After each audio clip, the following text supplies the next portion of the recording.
Welcome दोस्तों, loan पाओ YouTube channel में एक बार फिर से आप लोगों का स्वागत है। और आज की वीडियो में आप देखोगे, जैसे कि आप लोग अपनी मोबाइल स्क्रीन पर देख पा रहे होगे कि यहाँ पे मुझे जो है लोन मिल चुका है, वो भी 30 लाख रुपए तक का, जिसमें बताया जा रहा है कि मैं मैक्सिमम 30 लाख रुपए तक के लोन के लिए एलिजिबल हूं, जो कि आपके सामने है। नंबर आप काउंट कर सकते हो। मुझे जो इस लोन पे सब्सिडी मिल रही है वो मिल रही है तकरीबन तकरीबन 6,75,000 की।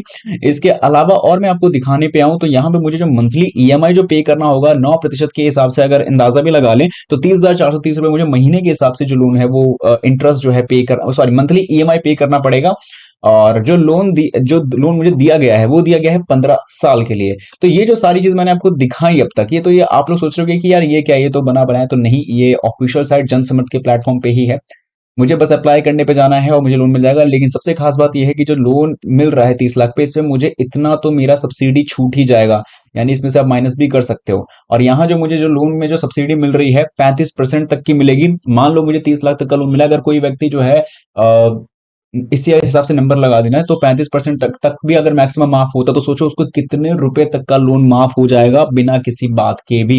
क्योंकि एक ये योजना के तहत लोन मिल रहा है, तो आपको बता दूं कि आप लोग भी इतने रुपए या फिर इससे ज्यादा का ही लोन अप्लाई कर सकते हो, और वो भी ऑनलाइन। और इस चीज को अप्लाई करने के लिए आपको इस वीडियो को पूरा एंड तक वॉच करना पड़ेगा।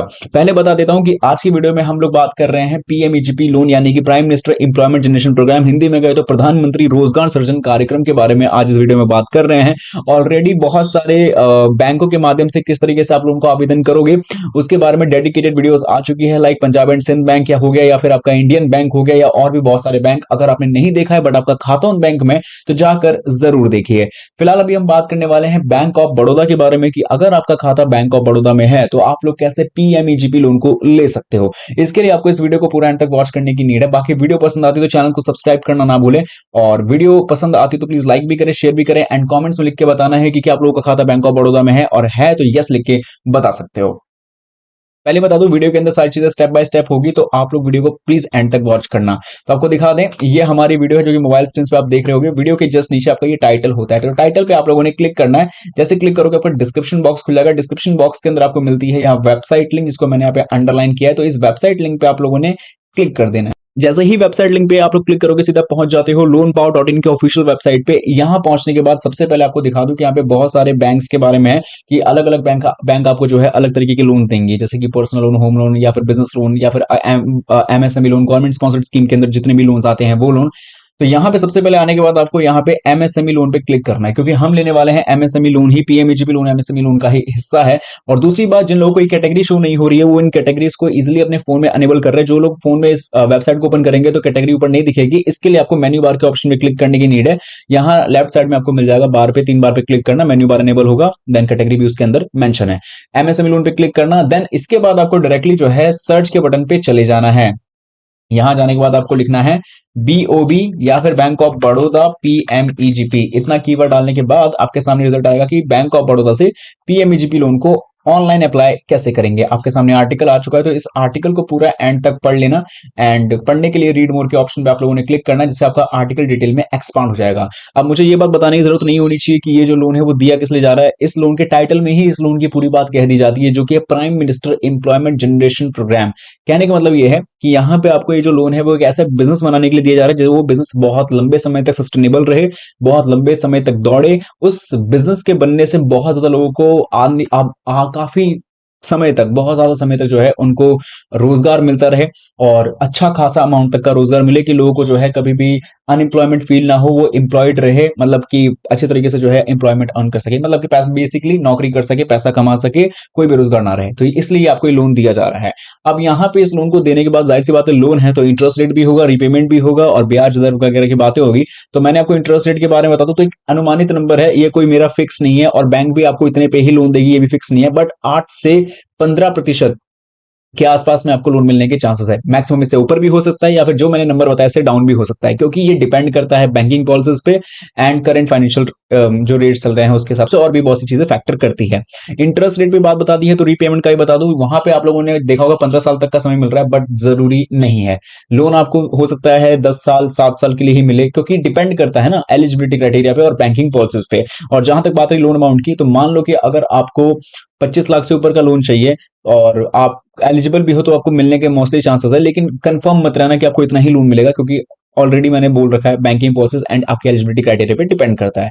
जहां तक बात होती है कि इसके लिए एलिजिबिलिटी क्या है, तो देखो एलिजिबिलिटी समझने के लिए आप इतना समझो कि आप एक ऐसे बिजनेस के लिए काम कर रहे हो, एक ऐसा बिजनेस बना रहे हो जो एक न्यू प्रोजेक्ट पे हो। पहली बात, कोई भी आपके परिवार से एक बंदा इसके लिए एलिजिबल हो सकता है, यानी कोई भी आपके परिवार में से कोई एक ही व्यक्ति जो है इस लोन को लेकर बिजनेस को आगे बढ़ा सकता है। और ध्यान रखना कि जब आप लोग इस लोन को ले रहे हो तो अपने बिजनेस के लिए ही सभी पैसों को खर्च करोगे, अगर आपको मिल भी जाता है तो। देन अगर बात करें और भी चीजों की, तो इतना तो पता है कि भारत के नागरिक होने चाहिए, 18+ आपकी एज होनी चाहिए, आपने 8वीं क्लास एटलीस्ट पास किया होना चाहिए। ईडीपी ट्रेनिंग, इसके बारे में आपको मैं बताऊंगा क्योंकि बहुत इंपॉर्टेंट चीज है। और आपके पास पैन कार्ड, आधार कार्ड, जो भी बहुत सारे डॉक्यूमेंट्स वो आपके पास होने चाहिए।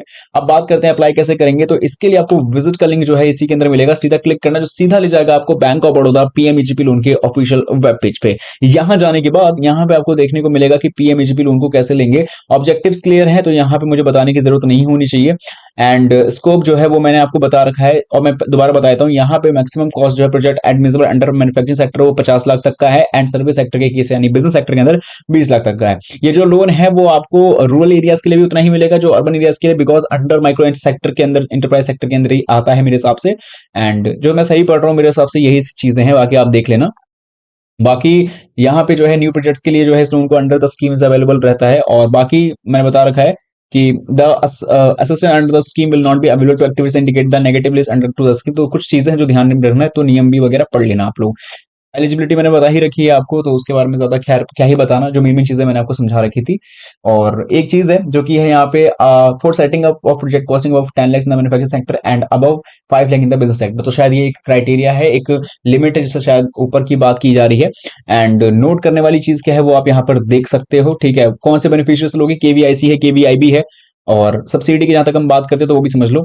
बहुत सारे लोगों को लगता है 35% तक की सब्सिडी सभी को मिल जाएगा, तो ऐसा नहीं है। यहाँ पे जो लोन आपको मिलेगा वो जनरल कैटेगरी के हिसाब से जो अगर मिलता है तो बैंक फाइनेंस 90% होगा। सब्सिडी जो है अर्बन एरियाज में 15% तक का मिलेगा, और रूरल एरियाज में 25% तक का। बट ये बात हुई है सिर्फ जनरल कैटेगरी वालों के लिए। अगर हम SC ST OBC NC NC कह रहा हूँ, SC ST OBC वुमेन्स और एक्स सर्विसमैन, फिजिकली हैंडीकैप, ऐसे लोगों की अगर हम बात करते हैं तो उनको जो बैंक फाइनेंस 95% तक का है। एंड अर्बन एरियाज में उनको जो सब्सिडी मिलेगी वो मिलेगी 25% तक का, वहीं रूरल एरियाज में उनको मिलेगा 35% तक का। तो अब आपको 35% तक के सब्सिडी स्कीम के बारे में पता चल गया होगा। जहां तक हम सिक्योरिटी की बात करते हैं तो इसके बारे में आपको सारी चीजें लिखी हुई मिल जाएगी। अब बात करते हैं लोन आवेदन कैसे करेंगे। देखो यहाँ वैसे तो लिंक होनी चाहिए थी, बट यहाँ पे दी नहीं गई है, बट मैं आपको बता देता हूँ। आपको सीधा जाना है kviconline.gov.in के ऑफिशियल वेब पेज पे। मैं सीधा यहीं से लेके चले आता हूँ आपको। यहाँ डालना है आपको kviconline.gov.in। इतना डालने के बाद आप सीधा चले जाओगे पीएमईजीपी लोन के, यानी कि खादिया केवीआईसी के ऑफिशियल वेबसाइट पे, जो कि khadi and village industries commission. यहाँ पे आने के बाद आपको पीएमईजीपी पे क्लिक करना है। इसके बाद जब आप लोग इसके अंदर एंट्री कर जाओगे तो यहाँ पे एप्लीकेशन फॉर यूनिट के ऑप्शन के अप्लाई के ऑप्शन पे आपको क्लिक करना है। देन इस फॉर्म को आपको कंप्लीटली भरना होगा। इस फॉर्म को आप लोग कंप्लीटली भर सकते हो, इसमें आपको कोई दिक्कत नहीं होगी। 23 सेक्शंस का ये आपको होगा, ठीक है, जिसमें आपको अपना आधार कार्ड, अगर आधार कार्ड बनने में लगा हुआ है तो आप एआईडी नंबर भी दे सकते हो 24 डिजिट का, आपका नाम, स्पॉन्सरिंग एजेंसी यानी केवीआईसी केवीआईबी कहां से ले रहे हो, स्टेट, डिस्ट्रिक्ट, ये सब बताने के बाद gender and date of birth, social category बताना है, जनरल, SC ST OBC किसमें से आते हो। एंड इसके बाद आपको जो है क्वालिफिकेशन 8वीं क्लास तक एटलीस्ट पास की बात की गई, बट आप कितने पढ़े लिखे हो वो भी बता सकते हो। देन आता है आपका कम्युनिकेशन एड्रेस, इसके बाद mobile number, pan card, purpose unit address, ठीक है। देन आता है आपका टाइप ऑफ एक्टिविटी, ये मोस्ट इंपॉर्टेंट है। यहाँ पे आपको मैन्युफैक्चरिंग, सर्विस, ट्रेडिंग, जिस इंडस्ट्री में आप ऑपरेट करते हो आपको बताना होगा, एंड उसके इंडस्ट्री एंड एक्टिविटी को चूज करना है। देन आता है ईडीपी ट्रेनिंग, इसका मतलब होता है एंटरप्रेन्योरशिप डेवलपमेंट प्रोग्राम, जो आपको कम से कम जो है करना पड़ता है। अगर आपने नहीं किया होगा तो जब लोन आप अभी अप्लाई कर दोगे तो इसके बाद भी आपको जो है, जब आप मान लो लोन अप्रूव हो जाएगा, लेकिन वो मिलेगा तब जब आप ईडीपी ट्रेनिंग कंप्लीट करोगे। तो अगर आपने पहले किया हुआ है तो अच्छी बात है, अगर नहीं किया हुआ तो आप जो अप्लाई करने के बाद आपको करना कंपलसरी हो सकता है। जहां तक मुझे पता है कंपलसरी हो सकता है, मे बी मैं आपको बता रहा हूं। देन आपको प्रोजेक्ट कॉस्ट बताना होगा, जिस चीज के लिए आप लोन ले रहे हो, मतलब कि पूंजीगत व्यय कितना होगा, कार्यशील पूंजी कितना लगेगा, टोटल कितना हुआ, तो ये सब चीजें। देन आती है बात फर्स्ट फाइनेंशियल बैंक की, तो यहाँ पे आपको बैंक ऑफ बड़ौदा चूज करना होगा। तो यहाँ पे आपको नॉर्मली आना है और टाइप करना है बैंक ऑफ बड़ौदा, ठीक है, ठीक है, ये हम सेलेक्ट कर लेंगे। देन इसके बाद आपका जो बैंक कोड है, ब्रांच नेम, वो सब आप डाल सकते हो। इसके बाद आपको बताना है कि आप सीजीटी एमएसएमई जो है अवेल करना चाहते हो कि नहीं, तो यस पे कर सकते हो क्लिक। देन आपको बताना है कि आपने पीएमईजी के बारे में कहां से सुनना, तो जाहिर सी बात है आप वर्ड ऑफ माउथ बता सकते हो, सोशल मीडिया के बारे में बता सकते हो, ठीक है। तो ये सारी चीजें आपके हिसाब से है। इसके बाद सेव एप्लीकेंट डाटा पे क्लिक करना है। आपको आईडी पासवर्ड आपके मोबाइल फोन पे, रजिस्टर्ड मोबाइल नंबर पे रिसीव होगा। देन देन इसके बाद यहाँ पे आपको जो है कुछ डॉक्यूमेंट्स अपलोड करने पड़ेंगे, जैसे पासपोर्ट है, फोटोग्राफ को आपको यहाँ पे अटैच करना पड़ सकता है, प्रोजेक्ट समरी जो भी है, आपकी कास्ट सर्टिफिकेट अगर आप आते हो for other backward caste, Aadhaar card and highest education technical certificate, ये सारी चीज़ आपको अपलोड करनी पड़ सकती है। देन इसके बाद आपको जो है पीएमईजीपी स्कोर कार्ड को जो है कंप्लीटली भरना होगा। इसके अंदर उम्मीद करना कि आपको 90% या फिर 60% से ऊपर आपने स्कोर किया हो, मतलब 60 आई थिंक जो एक नंबर होता है, 60 से ऊपर आपने स्कोर किया हो तो मैक्सिमम चांसेस बन जाते हैं। इसके अंदर आपको इन्फॉर्मेशन लाइक अपनी age, number of dependencies, owning a house, आपका खुद का घर है कि नहीं है, रेजिडेंट आप जो है residing at the same address location, academic qualification, कितने पढ़े लिखे, सभी आपको जानकारी देनी पड़ेगी, ठीक है। इसके बाद आपको जो है पीएमएचपी स्कोर कार्ड, मान लो आपको आपका हो गया, आपका टोटल मार्क्स जो है स्कोर पे 90 दिखा रहा है, तो अगर मान लो आपके 60 से ऊपर है तो ज्यादा चांसेस है। इसके बाद आपको यहाँ पे जो है कंप्लीटली आगे पे जैसे या फिर आप जैसे यहाँ पे जाओगे तो इसको कंप्लीटली आपको सेव कर लेना है। देन इसके बाद आपको जो है यहाँ पे ऑनलाइन ईडीपी पे सबमिट पे क्लिक कर सकते हो यहाँ पे, ठीक है, ऑनलाइन पे पोस्ट एंड सबमिट। देन इस तरीके से देन आपको जो है कंप्लीटली ऑनलाइन करने के बाद ऑनलाइन वंस ईडीपी सबमिट आपका हो जाएगा तो यहाँ पे it can not be modified, तो इस बात का ध्यान रखना। इसके बाद हम आगे बढ़ेंगे एंड यहाँ पे आपको होगा final submission of application to sponsoring agency. तो ये कुछ इस तरीके से बहुत सारे लोगों ने अप्लाई किया है, तो इसी तरीके से कुछ किया होगा, तो मैंने आपको जस्ट एक सैंपल दिखाने की कोशिश करी है। अगर मैं इसमें कहीं भी गलत हूं तो प्लीज मुझे कमेंट्स में लिख के जरूर बताना। तो ये एक चीज हुई है और इसी के माध्यम से हम लोग जो है आवेदन करते हैं, जो कि मैंने आपको दिखा दी चीजें। तो यही था इस वीडियो में जहां पे मैंने आपको सारी चीजें बताई। आशा करता हूँ वीडियो समझ में आई होगी, और याद रहे जब आपकी सारी चीज कंप्लीट हो जाएगी तो आपका जब मान लो कि आपका आवेदन हो गया, अप्रूव्ड भी हो गया लोन, तो आपको मैसेज आ जाएगा। इसके बाद आपकी जो जितनी भी इन्फॉर्मेशन है वो बैंक तक यानी बैंक ऑफ बड़ौदा तक पहुंचा दी जाती है। आपको अपने सभी डॉक्यूमेंट्स को जो है कलेक्ट करके जो आपने प्रोजेक्ट जो इस पीएमएचपी फॉर्म को भरा है इसका आप एक प्रिंट ले सकते हो। साथ ही में आपको जो मोबाइल नंबर वगैरह रिसीव होगा ये सब आपको जो है ईडी में जो मोबाइल नंबर पे जो रिसीव होगा, ये आपका आईडी पासवर्ड, ये सब आपको जो है एक डॉक्यूमेंट्स के साथ में तैयार रखना है। और साथ ही में आपको जो है डॉक्यूमेंट्स के रूप में तैयार रखना है। और जितने भी आपके मेन डॉक्यूमेंट्स है, जाएगा आपका ID password, business ID password हो गया, आइडेंटिटी प्रूफ वाले डॉक्यूमेंट्स, बिजनेस रिलेटेड डॉक्यूमेंट्स, ये सबको प्रोजेक्ट रिपोर्ट के तौर पर तैयार करके बैंक ऑफ बड़ौदा के ब्रांच पे विजिट कर सकते हो। तो I think this video is very helpful for you. बाकी कोई डाउट हो तो कमेंट्स में जरूर बताएं।